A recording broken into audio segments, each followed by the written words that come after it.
নমস্কার বন্ধুরা, সকলকে আমার চ্যানেলে থ্রোইজ ওয়ার্ল্ডে স্বাগত। মুগ্ধকর একটা পরিবেশ, বসন্ত শেষ হতে চলেছে, তো সেই পরিবেশ কত সুন্দর, আকাশের চাঁদও দেখা যাচ্ছে, আবার সূর্য মানে আভা দেখা যাচ্ছে। তো এটা হচ্ছে পাওভাজির প্রিপারেশন করছিলাম। তো অনেক দিন ধরেই ভাবছিলাম যে পাওভাজি করব, কিন্তু করা হয়ে উঠছিল না কোনো মতেই।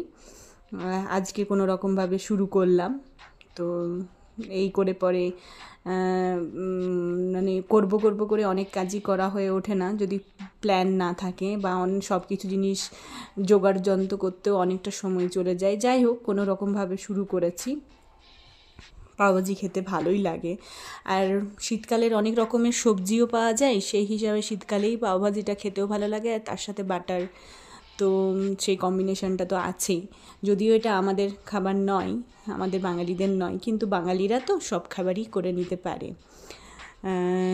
তাদের মতন করে চেষ্টা করেছি পাওভাজি মশলা অ্যাড করে পরে, কারণ পাওভাজি মশলার সিক্রেট আমরা জানি না, তাই এভারেস্টের পাওভাজি মশলার উপরে ভরসা করতে হয়েছে।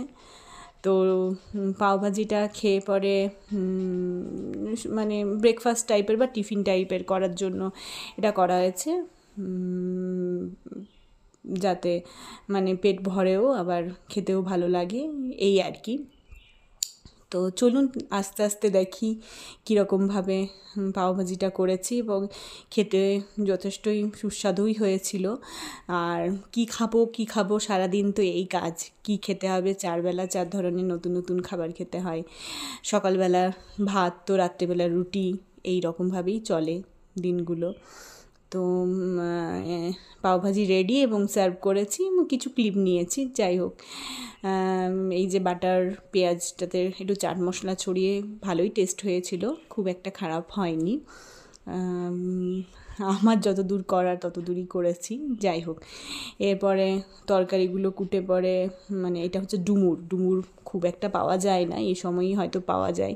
আমি ডুমুর খেতে খুব ভালোবাসি। তো সেই ডুমুর কেটে পরে, এবং ভেতরের যে ফুলটা সেটাকে মানে ছাড়াতে অর্ধেক হয়ে যায়, সেরকমভাবে পাওয়া যায় না। তো সেজন্য একটু আলু দিয়ে রান্না করব, এবং ছোলার ডাল ছিল না, বাড়ন্ত ছিল বাড়িতে, তাই ছোলার ডাল দিয়ে করলাম না, একটু আলু দিয়ে পরেই সবজিটা করলাম। তাও পুরো ডুমুরটা করিনি, অর্ধেকটা করেছি, কারণ না কাটতে কাটতে হাতের অনেক কালোও হয়ে যায় এবং অনেক খাটুনি। আর এদিকে তার সাথে আবার কাঁঠাল, মানে এঁচোড় রান্না। তো একদিকে কুকারে একসঙ্গে কষে এঁচোড়টা বসিয়ে দেওয়া, এবং সাথে ডুমুর হচ্ছে, আর এদিকে ভাত হচ্ছে, সকালবেলার খাবার হাজব্যান্ড খেয়ে যাবে, এবং তার জন্য আমি তাড়াতাড়ি রান্নাগুলো করে পরে বেরিয়ে যাই, এবং চেষ্টা করি যে মানে খাবারটা যেন ঠিকঠাক করে নিয়ে পরেও খেয়ে নিতে পারে। তো আমার যেটুকু কর্তব্য আমি সেটুকুই করি, বা আমি যেটুকু পারবো সেটুকুই করি। তাই একদিকে কড়াই, একদিকে কুকার, এঁচোড় কষা, এই একদিকে ভাত, এরকমভাবেই হড়বড় করে পরে সারা দিনটা, সকালটা শুরু হয়। সকাল থেকে তোড়দোড় করতে করতে সব দিন সময়টা কেটে যায়, এবং এই রকমভাবেই চলতে থাকে, প্রতিদিন আসে যায় এই রকমভাবেই। এরপরে ঘরে যাবতীয় কাজ, মোছা ঝাড় দেওয়া, এর মাঝেই চলতে থাকে। একদিকে খাবার বসিয়ে বা রান্নাগুলো বসিয়ে পরে এক এক করে সব কিছু পরিষ্কার পরিচ্ছন্ন, কারণ আমাকে 2 ঘন্টা থেকে 1.5 ঘন্টার মধ্যে সব কাজ করতে হয়। তো যদিও ঘরে বেশি মেম্বার নয়, কিন্তু তাও তো পেট তো আর মেম্বার মানবে না, কাজও করতে হবে, খাবারও খেতে হবে, সবই করতে হবে। তো ঘরগুলোকে মুছে, সব বাড়িগুলোকে, রুমগুলোকে মুছে পরে, তারপরে স্টেপ বাই স্টেপ সব কাজ কমপ্লিট করে আমি বেরিয়ে পড়ব। আমার ক্লাস আছে, তো বেরিয়ে পড়তে হবে, তো সেই জন্য খুব তাড়াহুড়োর মধ্যেই থাকি। তাই বেশিরভাগ দিনই আমি মানে খুব কম হলে পরে আমি সকালবেলা রুটিনটাকে শেয়ার করতে পারি, রান্নাটা যদিও করতে পারি। ছুটির দিন ছাড়া আমি এই ঝাড় দেওয়া, মোছা বা কাপড় কাচা, এইগুলো আমি শেয়ার করতে পারি না, এবং করতে চাইও না, খুব একটা প্রবলেম না হলে। আর ডেলি নতুন নতুন করে কী বা কন্টেন্ট দেবো, এইগুলোই তো আমাদের জীবনের এক একটা অঙ্গ বলুন। তো সেই জন্য এগুলোই মধ্যেই চেষ্টা করি দেওয়ার। আর এই যে দুপুরবেলা এটা চারিদিকে নিস্তব্ধ, চুপচাপ, শুনশান, বড্ড আলো বাতাস বাড়িটাতে। এত আলো না, মানে লাইটের প্রয়োজন পড়ে না, কিন্তু যখন দরকার তখন খাবার বেড়ে নিয়েছি। এটা হচ্ছে বুঝতেই পারছেন, এটা হচ্ছে আপনার ডিমের অমলেটের কারি, এটা হচ্ছে ডুমুরের তরকারি, আলু ডুমুরের কষা, এটা কাঁঠালের ঝাল, কাঁঠাল আলু দিয়ে করে ঝাল, জেঠা শাকের পোস্ত, আর এটা হচ্ছে শুক্তো।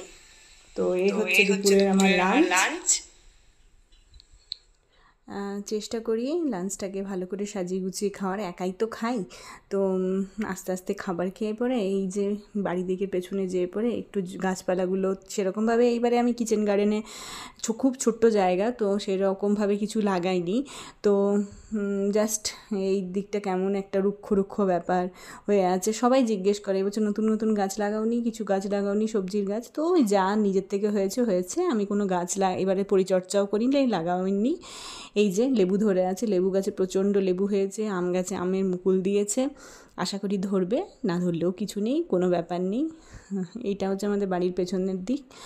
তো এদিকে আমরা ময়লা আবর্জনা কিছু কিছু ফেলি, যাই হোক, জামা কাপড়গুলো মেলে রোদে দিয়ে দিয়েছিলাম, সেগুলো সব শুকিয়ে গেছে। আর এটা হচ্ছে বাড়ির পেছন দিক আমার, এখানে কাছাকাছিগুলো করে থাকি। আর বড্ড রুক্ষটা দেখে পরে ভালো লাগে না, এত রুক্ষ শুষ্ক।